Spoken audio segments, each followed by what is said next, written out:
I'm now going to be telling you about the implementation of my professional development and also about some of the changes that I would make if I was to use this on a larger scale in the future, more of a school-wide or a district-wide professional development.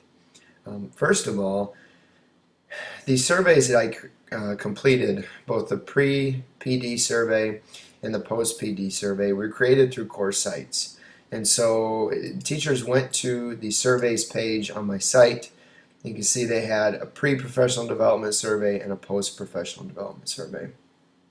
The first change that I think I would make would actually be to use an outside source for administering the surveys. I found that I really did not like course sites survey options very well. I found parts of them to be somewhat confusing, and it actually took me quite a long time to figure out how to view the results from these surveys. When I finally was able to view them, they were only accessible through an Excel spreadsheet. And so a response that one teacher typed out would probably have been, 3 or 4 sentences, ended up stringing out across basically 3 computer screen widths because it was all one line in the Excel. And it didn't matter how I changed the cell, it kept it all on one line. So that was a little bit difficult to deal with. I think in the future, I've used services like SurveyMonkey in the past, and I think in the future I would do something more like that just for the convenience of it and also for ease of access for myself. For the purposes of this professional development, a couple of the questions I'm going to show you from the post-professional development survey. If I come down to the choice that they had to share strengths and to share weaknesses. Strengths that a lot of the teachers, all 3 of the teachers who took this actually, strengths that they listed were that they really liked that I had organized information into training videos. All of the teachers commented on how it was really easier for them to be able to rewind, go back and rewatch information if they needed to, and that they also liked the fact that they could have these available to them in the future if they wanted to continue working with Google Drive. So I ended up being really glad that I went that route. They also said that they really liked the fact that they were able to work at their own pace, and I know that some of the teachers finished with their work in about an hour and a half. All said and done, from pre-survey to assessments to training videos to post, everything was done in about an hour and a half. And I think one teacher told me it took her around 2 hours, which again still isn't too bad. She was still excited about it and enjoyed it. Along with that, though, one of the changes that I would make, and obviously for this implementation it just wasn't an option, is I would give teachers more time. I know that a couple of them, even though they might not have been willing to admit it, I know that they felt rushed. They knew that I had things I needed to do after they were finished, and so I think they would have liked to have been able to spend more time on actually going through the trainings. I also, in hopefully different circumstances, would create what I'm going to call office hours, where I would set aside maybe 2 hours a week where before school or after school or during my planning period, where I tell teachers I'll be in my room. This time is set aside to where if anyone needs to come in and help, they can get it. And I had actually decided that even before administering the professional development, but one of the weaknesses that a teacher cited, or a suggestion that she gave, she said, I think if I had been doing this face to face, or if I had been doing this with you in the room, I probably would have stopped at more points and asked questions. And so that was really good feedback from her. I was glad to hear that, because I think it will be on the right track, that I can kind of move to some teachers will be able to complete the professional development on their own, and I think others would like to have a little bit more face-to-face interaction, especially in the beginning when they're getting started.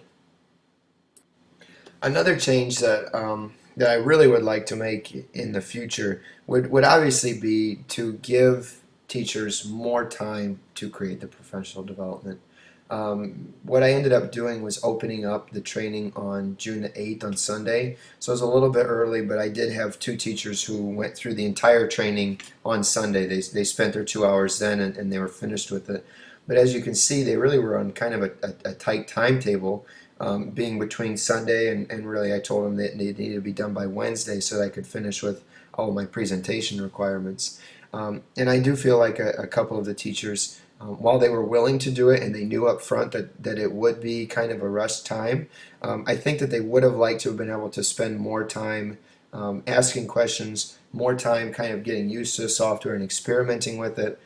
And so in the future, instead of, like in this case, having to have things done in just 3 or 4 days, I'd really like to be able to implement this particular module over a 1 to 2 week period where teachers have more time. They can do a little bit more at their leisure.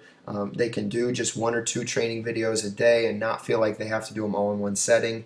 And it will also give them a lot of time where if they have a question and they can't get a hold of me in just 12 hours, it's not going to be as big of a deal. They'll have a lot more time, hopefully, to get things finished.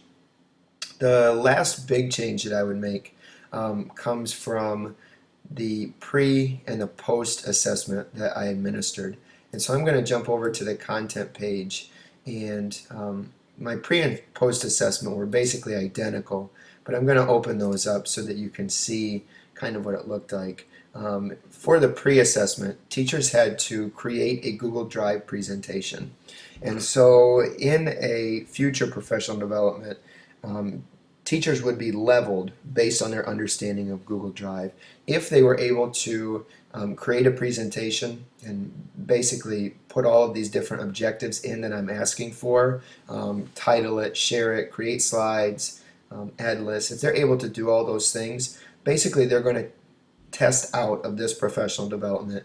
And then I would have a second module for them that is more for like intermediate users or expert users, that will go a little bit more in depth with the more advanced features of Google Drive.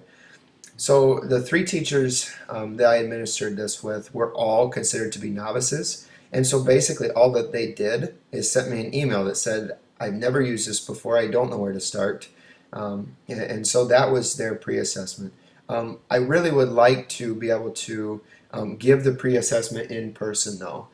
With busy schedules, it really wasn't an option to do this, but I would like to be able to do that just so that it would be a good chance for me to kind of introduce myself to the class, to show them some of the information that will be coming at them from course sites, to talk to them about some of the different registration aspects and how they could get started. Just kind of a chance to meet face to face with them and get to know everybody a little bit, especially as we have new staff members coming into the building.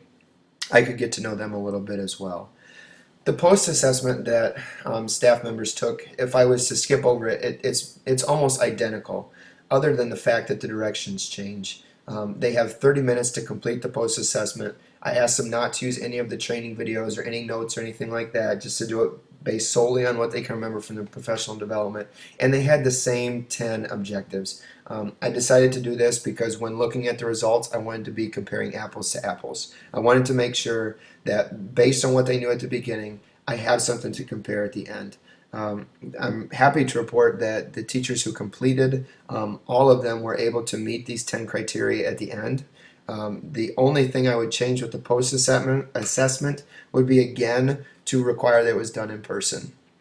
I put in my, not that any of you will see my assessments document, but in my assessments evaluation, I basically put, I don't think that any of the teachers cheated. I don't think any of them watched videos as they were doing it. I don't think they were using notes or anything like that.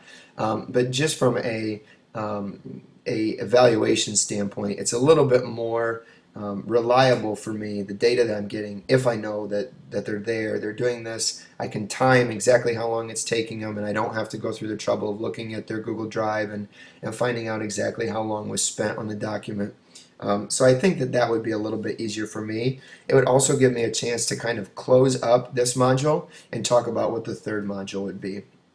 The third module would be more of a discussion-based forum, as I mentioned in the first video, and so it would give me a chance to kind of show teachers how they would go about completing that.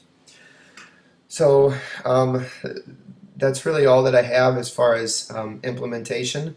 I was really pleased with the way that it turned out. I feel like the teachers, they did learn something. The only thing that I really cannot complete that would typically be one of my goals would be to check lesson plans. Because we're done for the summer, teachers aren't going to be creating lesson plans very often, or they're going to be doing other things, and that's fine. But if I was to implement this, let's say next fall, I would let teachers know, hey, at some random point, I'm going to come to you and ask to see like a week's worth of lessons plans or a unit's worth of lessons plans, and just see if you're meeting your goals.